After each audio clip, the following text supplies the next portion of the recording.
పెట్టేసాను Ravi Subbu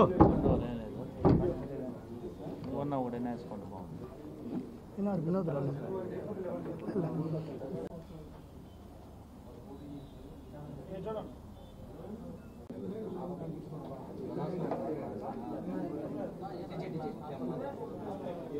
and print media వారికి నమస్కారం తెలియజేస్తూ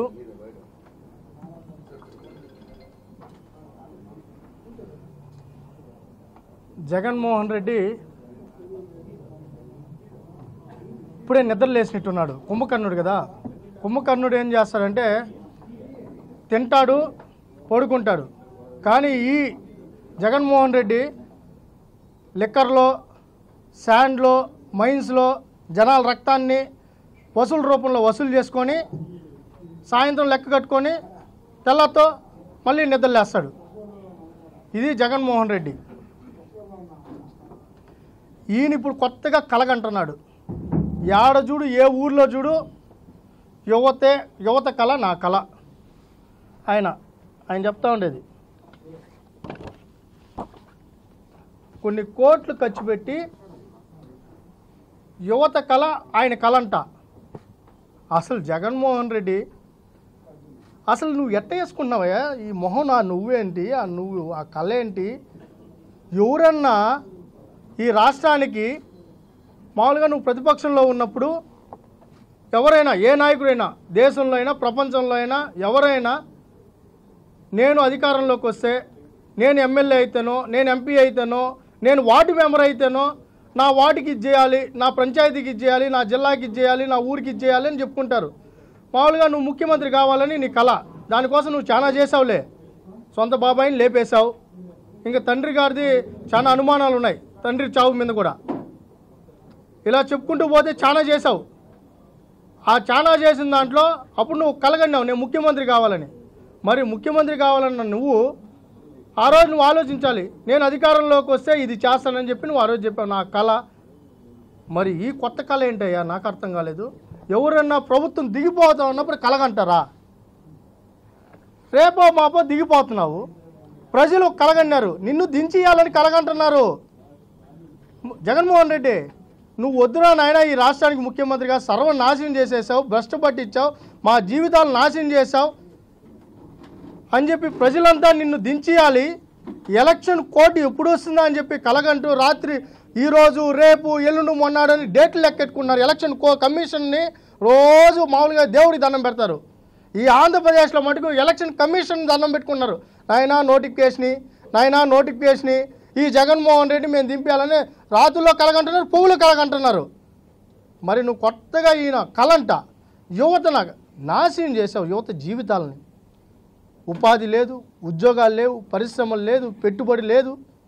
ఈ రాష్ట్రంలో నువ్వు చేసింది ఏంటయ్యా యువత కోసం? విద్యార్థుల కోసం ఏం చేసావు? రీఎంబర్స్మెంట్ తీసేసావు.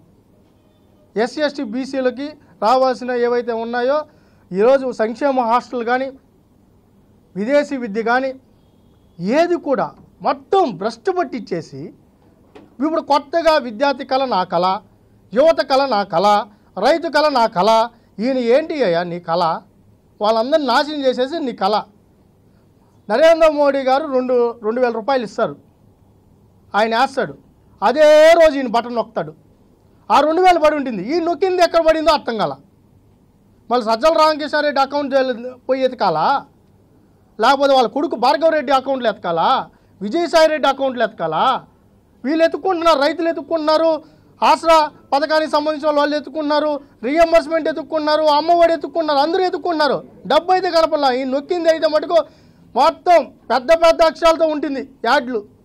ఆ యాడ్లకి ఇచ్చిన మరి పే చేస్తున్నారో లేదో తెలియదు కానీ వాళ్ళ ఛానల్కి వాళ్ళ టీవీ చేస్తాం, మిగతా ఛానల్కి ఏంటో నాకు ఐడియా లేదు. కానీ ఆ డబ్బు, యాడ్ల డబ్బు, ఆ పబ్లిసిటీ డబ్బు కూడా జనంకైతే పడ్డంలా. ఆయన 35,000 కోట్లు సంవత్సరానికి ఆయన అకౌంట్లో, బినామీ అకౌంట్లో పడతా ఉండేది నిజం. ఇది యథార్థం. మేము చెప్తున్నాం. దాని మీద అయితే ఇంతవరకు ఒక్కసారి కూడా శ్వేతపత్రం విడుదల చేయాల. మరి ఇంక శ్వేతపత్రం అంటే మళ్ళీ శ్వేత ఎవరు, పత్రం ఎవరు అంటాడు. ఈయన భాష అంది. ఆ పేపర్లో చదివేటప్పుడు కూడా కరెక్ట్గా రాదు. మరి ప్రతిపక్ష నాయకుడిగా అప్పుడు ఎవరన్నా ఎవరైనా పక్క నుండి చెప్పించి మాట్లాడినట్టు ఉన్నాయి. మరి ఇప్పుడు ఎందుకు అట్లా మాట్లాడుతున్నావు మాకు అర్థం కాల. అంటే అప్పుడు ఏమన్నా డూప్లికేట్ జగన్ ఏమైనా పెట్టి తిప్పేనారని డౌట్గా ఉంది మాకు. అసలు జగనేనా అన్న డౌట్ ఉంది. ఈయన కలగంటున్నాడంట. దున్నపోతులాగా తాడేపల్లి కొంపలో పడుకొని వసూలు చేసుకుని కోట్లు కోట్లు దొబ్బి మా జీవితాలను నాశనం చేసి రాష్ట్రాన్ని భ్రష్టు పట్టించి యువత జీవితాలు ఆత్మహత్యలు చేసుకునేలాగా చేసి తల్లిదండ్రులంతా అప్పులు పాలైపోయి ఒక్క డిఎస్సి అంటే ఒక డిఎస్సి పెట్టకుండా 4 సంవత్సరాల 9 నెలలు. ఇప్పుడు ఎలక్షన్ వస్తున్నాగా తూతూ మంత్రంగా ఒక డిఎస్సి తెచ్చి గ్రూప్ 1 కానీ గ్రూప్ 2 కానీ గ్రూప్ 3 కానీ ఏది కూడా నియామకాలు చేపట్టకుండా ఏ పోస్టులు రిలీజ్ చేయకుండా ఇప్పుడు ఎలక్షన్ ముందు అవి ఎట్ట జరగవు కాబట్టి మభ్య పెట్టేదానికోసం ఇప్పుడు తెచ్చాడు. ఇప్పుడు లేచాడు ఇంటున్నాడు జగన్మోహన్ రెడ్డి. వసూళ్ళంతా లెక్క పెట్టేసుకొని ఇప్పుడు పంపిస్తున్నాడు కదా జనాన్ని మళ్ళీ మభ్య పెట్టడానికి కళ. ఆయన కళ ఏంటంటే జనాలు మభ్య పెట్టే కళ ఆయనకు ఉండేది. ఇప్పుడు డబ్బు మళ్ళీ పంపిస్తున్నాడు. మళ్ళీ గెలవాలి కదా, కోట్లు కోట్లు పంపిస్తున్నాడు వెనక్కి నుంచి. కాబట్టి జగన్మోహన్ రెడ్డి నిన్ను దింపడానికి మేము ప్రజలంతా కళ్ళ కంటున్నారు. నువ్వేం భయపడాల్సిన పనిలా, దిగిపోతున్నావు, సిద్ధంగా ఉండు.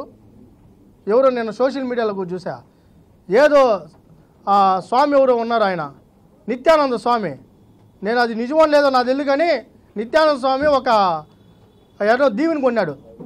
జగన్మోహన్ రెడ్డి గారు 3,500 కోట్లు పెట్టి సోషల్ మీడియాలో చూసా. నాకైతే తెలియదు కానీ సోషల్ మీడియాలో చూసా 3,500 కోట్లతో ఒక దీవి కొనుక్కున్నాడంట. ఇంక ఈయన ఆయన పోయి ఆడ పోయి పడుకుంటాడు, ఆయన కలగనుకుంటా కూర్చుంటాడు ఆడ. కాబట్టి ఈ జగన్మోహన్ రెడ్డి నీ ఫ్లెక్సీలు నీ బ్యానర్లు ఎవరు మొన్న నేను గుంటూరు కృష్ణా జిల్లాలో తిరుగుతూ ఉంటే ఆడ స్టూడెంట్స్ పోతూ ఉన్నారు. 10th క్లాస్ ఎగ్జామ్కు ఇంటర్మీడియట్ ఎగ్జామ్స్ పోయే స్టూడెంట్స్ ఎవరన్నా వాళ్ళ బుక్కులు వాళ్ళని చూసుకొని మెమరీ చేసుకుంటా మేము చదివింది ఇది అని పోతా ఎగ్జామినేషన్ సెంటర్ పోతారు. ఎక్కడ చూడు ఈ ఫ్లెక్సీలే దరిద్ర మొహం. ఏడు చూడు నువ్వు మా సావు కాడదే, నువ్వు పెళ్లి కాడదే, నువ్వు ఆ మొహం ఒకటి వేసుకొని మొత్తం ఫ్లెక్సీలు దేశం రాష్ట్రం అంతా కట్టేశాడు. స్కూల్ ముందర కట్టా, కాలేజీల ముందర కట్టా. ఆ జగన్మోహన్ చూసి ఆడికి పోతే ఉన్నది మర్చిపోతున్నారంట స్టూడెంట్స్. ఈ జగన్ చేసిన అరాచకాలే గుర్తొస్తున్నాయి. ఇప్పటికైనా ఆ ఫ్లెక్సీలు ఎలక్షన్ కమిషన్ స్పందించాలి, ఆ ఫ్లెక్సీలు తొలగించండి. ఆ విద్యార్థులు నష్టపోతున్నారు, ఆ మొహం చూసి ఎగ్జామ్ రాయలేకపోతున్నారు. కాబట్టి నీ కలగానే మిగిలిపోతుందని చెప్పి తెలియజేసుకుంటూ, అత్యంత బాధాకర విషయం, అత్యంత శోచమైన వైసీపీ నాయకులు ఎంత దిగజారిపోయారంటే శవాల మీద చిల్లర ఏరుకుంటారు, శవాల మీద పేలాలు ఏరుకుంటారు. కానీ ఈ జగన్మోహన్ రెడ్డి, ఈ సజ్జల రామకృష్ణారెడ్డి, ఆ సజ్జల భార్గవరెడ్డి రామకృష్ణారెడ్డి కొడుకు శవాల మీద రాజకీయాలు చేయడం, శవాలతో అధికారంలోకి రావాలని చూస్తున్నారు. అంతకుముందు ఎలక్షన్లో బాబాయిని వేసేశారు, దానికి నారాసుర రక్త చరిత్రని పేరు పెట్టారు. చాలామంది మీడియా మీరు కూడా అనుకుంటారు ఇది నిజమా, ఇది అబద్ధమా, చంద్రబాబు నాయుడు గారు ముఖ్యమంత్రిగా ఉన్నారు, మరి ఏదో ఆదినారాయణ రెడ్డి ఏదో పేర్లు వినిపిస్తున్నాయి, బాబాయి జగన్మోహన్ రెడ్డి అత్తుకుంటున్నారు, మరి ఆయన కూడా మహానటుడు ఎస్వి రంగారావు, నాగేశ్వరరావు, ఎన్టీ రామారావు గారు ఇంక ఏ నటుడు పనికిరాడు అలా నటించాడు. బాబాయ్ చనిపోయినాడు, ఆ సాక్షి పేపర్లో ఫస్ట్ గుండెపోటు అన్నారు, మళ్ళా కుట్లు అన్నారు, ఏదేదో వచ్చింది. ఈయన జగన్మోహన్ రెడ్డి మామూలుగా ఎవరైనా బాబాయ్ చచ్చిపోతే, సొంత బాబాయి కానీ ఇంట్లో చనిపోతే ఆగ మేఘాల మీద బరిగిస్తారు. మరి జగన్మోహన్ రెడ్డి తెల్లారుజామున 3:30 నుంచి కాఫీ దాక్కుంటా, టీ దాక్కుంటా ఆడే కూర్చొని బై రోడ్డు ఎందుకు పోయినాడో మాకు ఇప్పటికీ అర్థం కల. సాయంత్రానికి చేరుకున్నారు, సాయంత్రానికి అన్నీ చక్కబెట్టుకొని ఆయన ఆ రోజు ప్రెస్ మీట్లో చెప్తా చంద్రబాబు నాయుడు గారే దీన్ని చేయించారు, ప్రజలంతా గమనించాలి, మా బాబాయిని చంపేశారు అని మామూలుగా పొల్లాడి ఏడ్చాడు ఆయన. పొల్లాడి ఆడ వివేకానంద రెడ్డి గారి బాడీ ముందర ఈ పక్కి ఆ పక్కి తిరిగి జనాలకి నిజమేమో ఆ జగన్మోహన్ రెడ్డి పాపం వాళ్ళ బాబాయ్ చచ్చిపోతే బాధపడుతున్నాడు, ఆ మొహాన్ని చూసి నిజంగానే అందరూ నిజం అనుకున్నారు. కానీ అంతిమంగా మళ్ళీ తెలిసిందేంద్రా అంటే అధికారం కోసం లేపేసినారు. వీళ్ళే లేపేసి ఇన్ని రోజులు కోడికత్తి సీను అన్నీ చేశారు. ఇప్పుడు చివరికి ఎలక్షన్లు వస్తున్నాయి, ప్రభుత్వం పోతా ఉంది, ఇప్పుడు మళ్ళీ కొత్తది స్టార్ట్ చేశారు. గీతాంజలి ఈ ఆడబిడ్డ చావుని మేము కూడా చింతిస్తున్నాం. ఈమె ఆత్మకు శాంతి చేకూరాలని మేము కూడా కోరుకుంటున్నాం. వాళ్ళ కుటుంబానికి ప్రగాఢ సానుభూతి తెలియజేస్తున్నాం. అయితే ఈ అమ్మాయి ఈమె ఎవరైతే ఉందో గీతాంజలి గారు, ఆమె పట్టా తీసుకునింది ఎప్పుడు? ఆమె వీడియో తీసుకునింది ఎప్పుడు? బయట వచ్చింది ఎప్పుడు? జగన్మోహన్ రెడ్డి అఫిషియల్ పేజ్, వైఎస్ఆర్సీపీ ఇది అఫిషియల్ పేజ్. ఆ అఫిషియల్ పేజ్లో ఆమె వీడియో బయట పెట్టింది ఈ రోజు నుంచి వెనక్కి తిరిగి చూస్తే 6 రోజులు, అంటే 8వ తారీఖు ఆమె వీడియోని వాళ్ళ పేజ్లో వాళ్ళే అప్లోడ్ చేశారు. ఏమని? వైఎస్ఆర్సీపీ స్టార్ క్యాంపెయినర్ వాళ్ళు అప్లై చేశారు. వాళ్ళే వీడియో అప్లోడ్ చేసి ఆమె సంబంధించిన మాట్లాడిన వీడియో తీసుకునేది పట్టా, ఇంటి పట్టా, కానీ మాట్లాడింది అమ్మఒడి. సరే, ఏం మాట్లాడిందో పక్కన పెడదాం. మాట్లాడించుకున్నారు. సజ్జల భార్గవ రెడ్డి దీని అంతా మొత్తం వెనక నుంచి నడిపాడు. ఆమెతో వాయిస్ ఇప్పించాడు, వీడియో రికార్డ్ చేశారు. రికార్డ్ చేసిన వీడియో వాళ్ళ అఫిషియల్ పేజ్లో పోస్ట్ చేసింది ఎప్పుడు? 8వ తారీఖు పోస్ట్ చేస్తే దాని మీద ఆమె ఇన్సిడెంట్ జరిగింది ఎప్పుడు? 7వ తారీఖు ఇన్సిడెంట్ జరిగింది డాక్టర్స్ సంబంధించి. దాని మీద తెలుగుదేశం పార్టీ స్పందించింది మార్చి 10వ తారీఖు. తెలుగుదేశం వీళ్ళు చెప్పుకుంటున్న ఎవరైతే మా సోషల్ మీడియా అని చెప్తున్నారో స్పందించింది 10వ తారీఖు. స్పందించింది 10వ తారీఖు అయితే వాళ్ళ యొక్క సంబంధించి డాక్టర్ రిపోర్ట్ ఏదైతే ఉందో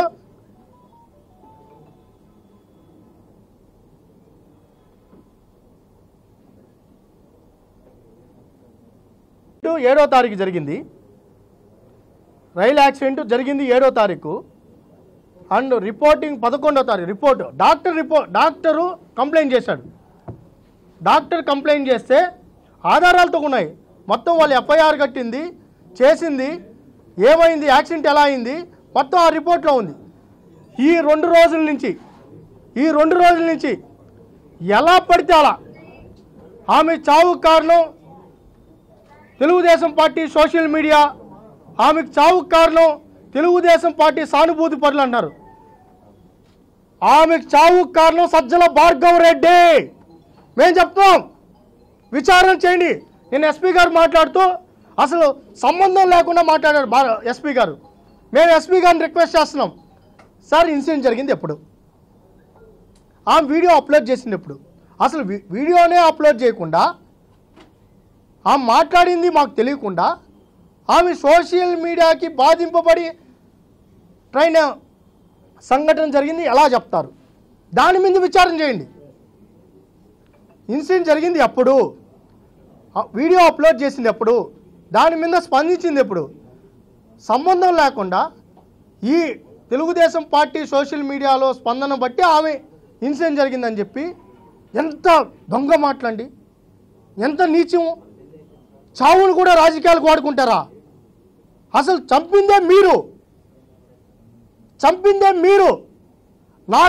మేము ఆరోపిస్తున్నాం.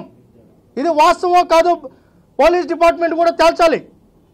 అసలు ట్రైను యాక్సిడెంట్ చేయించిందే భార్గవ రెడ్డి. ఆమె వీడియో రికార్డ్ చేయించింది సజ్జల భార్గవ రెడ్డి. ఆమెతో ఉన్న ఇద్దరు ఎవరు? ఆమె ఎందుకు తాడేపల్లి సోషల్ మీడియా ఆఫీస్కి వెళ్ళింది? ఆమెతో ఫోన్ ఎవరు మాట్లాడారు? ఆమె కాల్ రికార్డ్స్ కానీ, వాయిస్ రికార్డులు కానీ, అదేవిధంగా రైల్వే స్టేషన్లో సీసీ ఫుటేజ్ ఎందుకు బయట పెట్టడం లేదు? మేము అడుగుతున్నాం సూటిగా, రైల్వే స్టేషన్ సీసీ ఫుటేజ్ బయట పెట్టండి. ఆమె పక్కన ఇద్దరు వ్యక్తులు ఎవరు? అదేవిధంగా ఆమె వైఎస్ఆర్సీపీ సోషల్ మీడియా ఆఫీస్కి ఎందుకు వెళ్ళింది? ఆఫీస్కి వెళ్ళలేదంటే వాళ్ళ ఆఫీస్ సంబంధించి సీసీ ఫుటేజ్ బయట పెట్టండి. రాలేదని చెప్పండి. వాళ్ళు మాట్లాడలేదంటే ఆమెతో ఇంటర్వ్యూ చేసింది ఎవరు? ఏ ఛానల్ ఇంటర్వ్యూ చేసింది? ఎందుకు దాచిపెట్టారు? ఇంటర్వ్యూ చేసిన రోజు ఎందుకు బయట విడుదల చేయలేదు? మేము అడుగుతున్నాం, దీనికి ఎందుకు సమాధానం చెప్పడం లేదు? ఈ చావులకు సంబంధించి ఒకటి పేటెంట్ హక్కు అయితే ఎవ్వరికి లేదండి, ఒక్క వైఎస్ఆర్సీపీకే ఉంది. చంపడం, పక్కన వాళ్ళ మీద దోసేయడం, దాన్ని రాజకీయాలకు వాడుకోవడం, మళ్ళీ అధికారంలోకి రావడం మాకు బాధేస్తుంది. ఒక ఆడతల్లి, 2 బిడ్డలు ఉన్నారు, మీకు కావాల్సింది మాట్లాడించుకున్నారు, మీ కంటెంట్ మీరు తీసుకున్నారు, అమ్మ ఒడి వేసింది 3 సార్లు 4 సార్లు అయితే 5 సార్లు అని చెప్పించుకున్నారు, అబద్ధాలు మాట్లాడించుకున్నారు. మళ్ళీ ఆ తల్లిని ఎందుకు చంపేశారు? 2 చిన్న బిడ్డలు ఉన్నారే, మరి ఎందుకు? మేము అడుగుతున్నాం సూటిగా, తెలుగు యువత పక్షాన మేము అడుగుతున్నాం. ఆ చావుకు కారణం ఎవరు? దీని వెనకాల ఎవరున్నారు? దాని మీద నిగ్గు తేల్చండి. ఎందుకు పోలీస్ కంప్లైంట్ ఇవ్వలేదు? డాక్టర్ ఎందుకు కంప్లైంట్ చేశాడు? వాళ్ళు ఎందుకు దాని మీద, కుటుంబ సభ్యుల మీద ఎందుకు కంప్లైంట్ ఇప్పించలేదు? ఆమె ఎన్ని గంటలకు బయలుదేరింది? ఎక్కడికి వెళ్ళింది?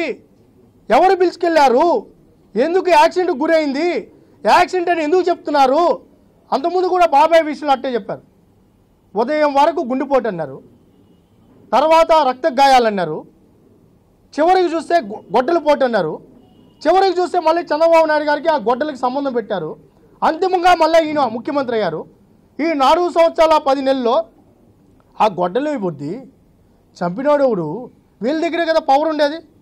ఏదేదో కేసుల్ని, దేశ విదేశాల్లో ఉన్న కేసులను కూడా తెచ్చి తోతున్నారే, ఎవరోనో పట్టుకొని వచ్చారే, సంబంధం లేని చంద్రబాబు నాయుడు గారిని జైలు పంపించారే. మరి సొంత బాబాయిని లేపేసిన వ్యక్తిని ఎందుకు పట్టుకోలేకపోయారయ్యా? పెద్ద పోటుగాడు కదా, సింహం బిడ్డ, పులి బిడ్డ. ఈయన రాజశేఖర రెడ్డి బిడ్డ అని మటుకు ఎవరు చెప్పరు. పులి బిడ్డ, సింహం బిడ్డ, ఆ బిడ్డ పాటలు కూడా రాయించుకున్నారు. మళ్ళీ సింహము పులులు ఎందుకు సొంత బాబాయిని చంపేసిన వ్యక్తి పేరు బయట పెట్టలేదు? అవినాష్ రెడ్డిని ఎందుకు కాపాడుతున్నారు? సిబిఐ మామూలుగా ఎక్కడికి పోయినా సిబిఐ ఎవరినైనా పట్టుకొని పోతుంది, ముఖ్యమంత్రులు కూడా పట్టుకొని వెళ్ళిపోతా ఉంది. మరి అవినాష్ రెడ్డిని ఎందుకు పట్టుకోలేకపోయారు? వాళ్ళ మీద ఎందుకు కేసులు పెట్టారు? పోలీసులను ఎందుకు వాడుకున్నారు? చంద్రబాబు నాయుడు గారిని, Z+ కేటగిరీలో ఉన్న చంద్రబాబు నాయుడు గారిని జైలు పంపించిన శక్తి ఉన్న మీకు ఒక సాధారణమైన ఎంపీ బాబాయిని చంపేశాడు, అవినీతి ఆరోపణలు ఉన్నాయి, అతన్ని ఈ రాష్ట్రం నుంచి ఎందుకు తెచ్చి సిబిఐ అరెస్ట్ చేయలేకపోయింది? కాబట్టి మేము కూడా ఈ చావుకు కారణాలు నిగ్గు తేల్చాలి. ఎస్పీ గారు అధికార పార్టీకి లొంగి ఏదో సోషల్ మీడియాలో అని చెప్పి మీరు కూడా మాట్లాడండి. ఐపీఎస్లు అంటే మాకు గౌరవం ఉంది, పోలీస్ యంత్రాంగం మీద మాకు గౌరవం ఉంది. ఇప్పటికైనా ఎలక్షన్ కోడ్ వస్తుంది, ఇంక జగన్మోహన్ రెడ్డికి భయపడాల్సిన పనిలా. వచ్చే తెలుగుదేశం పార్టీ, జనసేన, బీజేపీ కూటమి 163 సీట్లతో అధికారంలోకి వస్తున్నాం. అయిపోయింది జగన్ కథ. ఇప్పటికైనా ఈ ఒక్క రోజుకి 2 రోజులకి మీరు భయపడాల్సిన పని లేదు. వీళ్ళు ఏం పొడిసేదేమీ లేదు, వీళ్ళు చేయగలిగింది ఏమీ లేదు. మనుషులను చంపేసే వాళ్ళకి మీరు భయపడతారేమో కానీ తెలుగుదేశం పార్టీ భయపడదు. వీటి మీద కూడా మేము కూడా వాస్తవాలు బయట పెట్టాం.